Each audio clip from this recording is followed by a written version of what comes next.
Classes of Pradyut sir চ্যানেলে তোমাদের স্বাগত। ভিডিও ভালো লাগলে চ্যানেলটাকে সাবস্ক্রাইব করে দিও। হ্যালো বন্ধুরা, আজ আমি তোমাদের জন্য আবারও ইংলিশ গ্রামার বইয়ের ভিডিও নিয়ে হাজির হয়ে গেছি।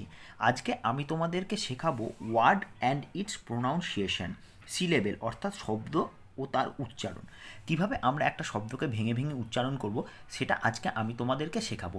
এর আগে আমি এই ইংলিশ গ্রামারের দুটো ভিডিও করেছিলাম, একটা হচ্ছে ল্যাঙ্গুয়েজ মানে ভাষা, আর একটা হচ্ছে অ্যালফাবেট মানে বর্ণমালা। সেখানে আমি শিখিয়েছিলাম কোনগুলো ভাওয়েল কোনগুলো কনসোনেন্ট। সেই ভিডিওটা তোমরা যদি না দেখে থাকো তাহলে অবশ্যই আমার চ্যানেলে গিয়ে সেই ভিডিওটা দেখে নিতে পারো। এছাড়াও এই ভিডিও ডেসক্রিপশন বক্সে আমি তার লিঙ্ক দিয়ে দেবো। এছাড়াও এই ভিডিওটা যখন শেষ হয়ে যাবে তখন তোমরা সেই ভিডিওগুলোকে দেখতে পাবে এবং তার লিঙ্কগুলোকে দেখতে পাবে। সেখান থেকে চাইলেও তোমরা কিন্তু সেই ভিডিওগুলো দেখে নিতে পারো। চলো আজকের ভিডিওটা আমি শুরু করি। দেখো এখানে কি বলছে, আমরা আস্তে আস্তে পড়ি। তোমরা ইংরেজি পড়ার সময় লক্ষ্য করে থাকবে কোনো কোনো ওয়ার্ড একেবারে উচ্চারণ হয়ে যায়, মুখে বাঁধে না। আবার কোনো ওয়ার্ড দুইবার বা তিনবার বা তার বেশি বাধা পেয়ে উচ্চারিত হচ্ছে। এই উচ্চারণের সময় যখনই বাধা পাচ্ছে ওই পর্যন্তই শব্দের একটা অংশ। এই শব্দের একটা অংশ মানে শব্দাংশ।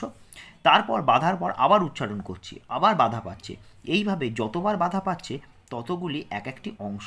এই অংশগুলিকেই সিলেবেল বা শব্দাংশ বলা হয়। তোমরা হয়তো খুব ভালো করে বুঝতে পারলে না, এরপরে আমরা একটু উদাহরণের দিকে যখন যাব তখন হয়তো তোমরা কথাটা বুঝতে পারবে। আমি একটু ভেঙে ভেঙে তোমাদেরকে বুঝিয়ে দেবো।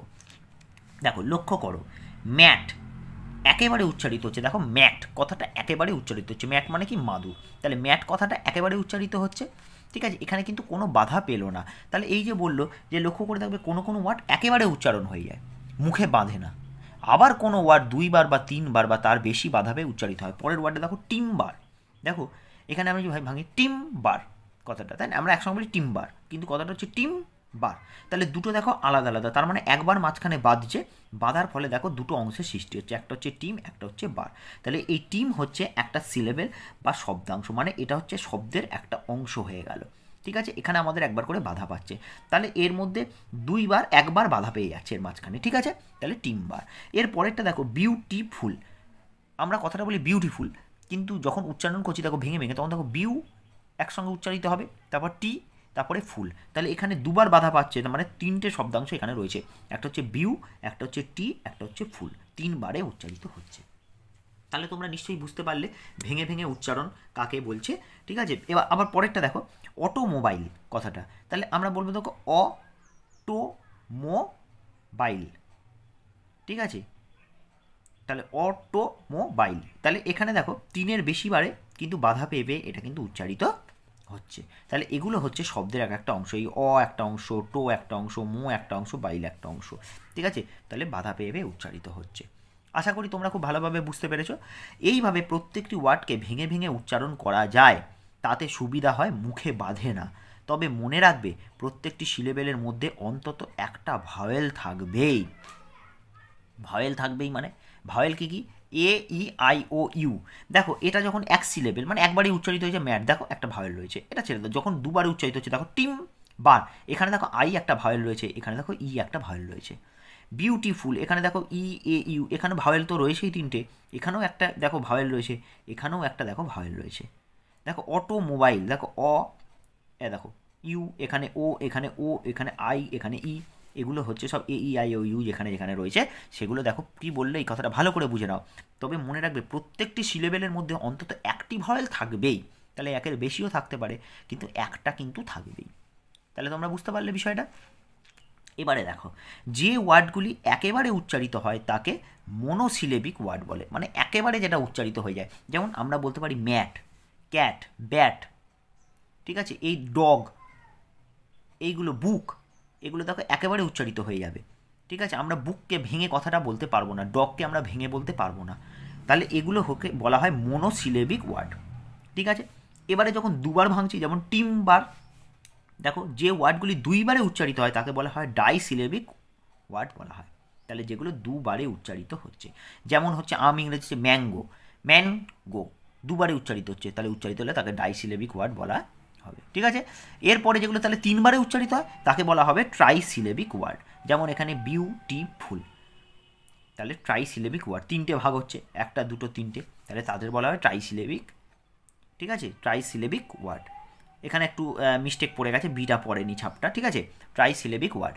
এবারে যদি 3-এর বেশি হয় তাকে আমরা কি বলবো, চলো পরের পৃষ্ঠায় দেখে নিই।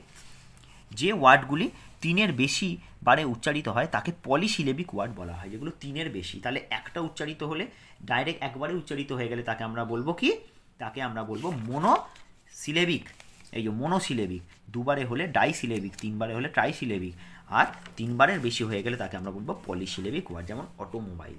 ঠিক আছে, তাহলে হয়ে গেল। এবারে আমরা অ্যাক্টিভিটিতে চলে আসি। অ্যাক্টিভিটি 3 দেখো, ওয়ার্ড কাকে বলে উদাহরণ দিয়ে বুঝিয়ে দাও। তাহলে আমি একটু আলোচনা করে দিই ওয়ার্ড কাকে বলে। ওয়ার্ড তাকেই বলা হয়, এটা আমরা আগে কিন্তু অ্যালফাবেট চ্যাপ্টারে কিন্তু এটা পড়ে এসেছিলাম যে ওয়ার্ড কাকে বলে। ওয়ার্ড তখনই বলা হবে যখন লেটারগুলো পাশাপাশি বসে একটা নির্দিষ্ট মানে বোঝাবে। নির্দিষ্ট মানে বোঝালে তবেই তাকে বলবো আমরা ওয়ার্ড। উদাহরণ দিয়ে বুঝিয়ে দাও, যেমন ডগ, DOG ডগ, এর একটা মানে আছে, এর মানে হচ্ছে কুকুর। কিন্তু আমি যদি DOG ডগের জায়গায় যদি আমি ওটাকে প্রথমে দিয়ে দিই ODG, তাহলে এই কথাটার কিন্তু কোনো মানে হচ্ছে না, তাহলে ওটা কিন্তু কোনো ওয়ার্ড নয়। তাহলে তোমরা বুঝতে পারলে। নেক্সট হচ্ছে সিলেবেল কি, আমরা কয় ধরনের সিলেবিক ওয়ার্ড দেখতে পাই উদাহরণ দিয়ে বুঝিয়ে দাও। তাহলে আমরা সিলেবেল কি, সিলেবেল হচ্ছে এই যে শব্দ একেবারে যতটা ভেঙে ভেঙে উচ্চারিত করা যায়, যে পরিষ্কার আমরা এখানে পড়লাম, প্রত্যেকটা অংশকে ভেঙে ভেঙে উচ্চারিত হলে প্রত্যেকটা অংশকে এক একটা সিলেবেল বলা হয়। ঠিক আছে, বা শব্দাংশ বলা হয়। এবারে বলছে কত ধরনের সিলেবিক ওয়ার্ড দেখতে পাই, আমরা 4 ধরনের, আমরা এক্ষুনি পড়লাম 4 ধরনের সিলেবিক ওয়ার্ড। যেমন মোনোসিলেবিক, একটানা উচ্চারিত হয়ে যায়, যেমন ডগ। ঠিক আছে, তারপরে আমরা পড়লাম কি, দুটো থাকলে হচ্ছে ডাইসিলেবিক, যেমন টিম্বার বা ম্যাঙ্গো, এগুলো হচ্ছে ডাইসিলেবিক। 3বারে উচ্চারিত হলে তাকে বলা হয় ট্রাইসিলেবিক, যেমন বিউটিফুল, 3বারে উচ্চারিত হচ্ছে তাকে বলছি ট্রাইসিলেবিক। আর তার বেশি হয়ে গেলে যেমন অটোমোবাইল, 4বারে উচ্চারিত হচ্ছে, তাহলে 3-এর বেশি বারে উচ্চারিত হলে তাকে বলবো পলিসিলেবিক। যেমন অটোমোবাইল 4বারে উচ্চারিত হচ্ছে, ঠিক আছে, পলিসিলেবিক ওয়ার্ড বলা হয়। হলো, নিচের বর্ণগুচ্ছের মধ্যে কোনগুলি ওয়ার্ড নয় বুঝিয়ে দাও।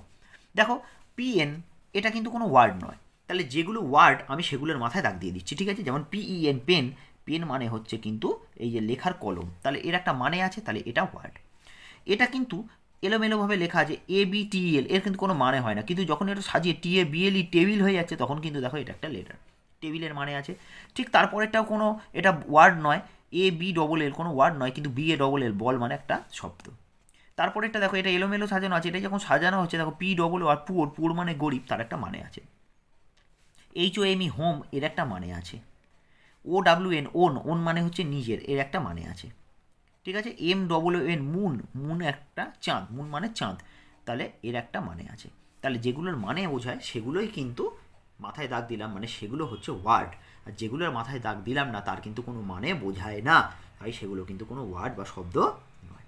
হলো, এবারে দেখো নিচের শব্দগুলি সিলেবেলে ভাগ করে লেখো। সিলেবেলে ভাগ করে লিখতে বলেছে, কীরকম, যেমন বিউটিফুল, সিলেবেলে ভাগ করে লিখতে বলেছে, তাহলে আমরা সিলেবেলে ভাগ করে লিখি। তাহলে আমরা এখানে লিখব বিউ, একবারে উচ্চারণ করি BEAU বিউ। ঠিক আছে, তারপরে আমরা আলাদা উচ্চারণ করব TIT ফুল, FUL ফুল, বিউটিফুল। হলো, নেক্সট হচ্ছে কনসোন্যান্ট, তাই তো আমরা উচ্চারণ করি কি কনসোন্যান্ট, দেখো 3টে। ঠিক আছে, তারপরটা হচ্ছে কনসিডার, তাহলে আমরা উচ্চারণ করি কি ডার হলো, তাহলে 3বারে উচ্চারণ করছি। তোমরা লেখাটা একটু গাছের ওপর ছবিটা পড়ে যাচ্ছে বলে হয়তো ভালো দেখতে পাচ্ছ না, একটু ভালো করে দেখে নাও। তারপর হচ্ছে মার্বেল, এটা দেখো 2টো সিলেবেলে ভাগ হবে, কেন, মার্বেল BLE বেল হলো মার্বেল। এরপর হচ্ছে হাউস, হাউসটা আমরা দেখো ভেঙে ভেঙে উচ্চারণ করতে পারি না, এটা আমরা একেবারেই উচ্চারণ করি HOUSE হাউস, এটা আমরা একেবারেই উচ্চারণ করি, তাই একে ভেঙে লেখা যাবে না। এরপর হচ্ছে রোডও আমরা একেবারে উচ্চারিত হবে ROAD রোড, এগুলো হচ্ছে মোনোসিলেবিক, মানে কোনো সিলেবেলে ভাঙবেই না, একটা সিলেবেলেই হয়ে যাবে, তাই রোড। তারপর হচ্ছে কন্ডিশন, দেখো ভাঙতে পারবো এটাকে কন্ডিশন TION কন্ডিশন, লেখাটা হয়তো তোমরা দেখতে পেলে না, আমি একবার বলে দিচ্ছি CON কন, এখানে একটা সিলেবেল ভাগ হলো, তারপর DID কন্ডি, তারপরে আবার একটা ভাঙলো সান TION সান, কন্ডিশন। হলো, এরপর হচ্ছে ফার্মার, তাহলে ফার্মার হচ্ছে ফার্মার, 2টো সিলেবেলে ভাগ হয়, ফার্মার। হলো, এরপর হচ্ছে গ্রাউন্ড, ঠিক আছে, গ্রাউন্ডটাও কিন্তু কোনো সিলেবেলে ভাগ কিন্তু হবে না, এটা কিন্তু আমরা একেবারে উচ্চারিত হয়ে যায় গ্রাউন্ড। ঠিক আছে, গ্রাউন্ড। ঠিক আছে, তাহলে আজকের ভিডিওতে আমার এই পর্যন্তই থাকলো। আশা করি তোমরা ভালোভাবে বুঝতে পেরেছো শব্দ কিভাবে ভেঙে ভেঙে উচ্চারিত হয়, যাকে বলা হয় সিলেবেলে ভেঙে আমরা কিভাবে উচ্চারণ তো করি সেটাই আমরা কিন্তু আজকে শিখলাম বা জানলাম। ভিডিওটা যদি ভালো লেগে থাকে তাহলে ভিডিওটাতে অবশ্যই লাইক করে দিও, কমেন্ট বক্সে লিখে জানিও ভিডিওটা তোমাদের কেমন লেগেছে। আর যদি আমার চ্যানেলে নতুন এসে থাকো তাহলে চ্যানেলটাকে অবশ্যই সাবস্ক্রাইব করে দিও, কারণ এরপর আরও ধামাকাদার ভিডিও আসতে চলেছে শুধুমাত্র তোমাদেরই জন্য, যাতে তোমরা আরও ভালো করে ইংরেজি গ্রামারটা শিখতে পারো।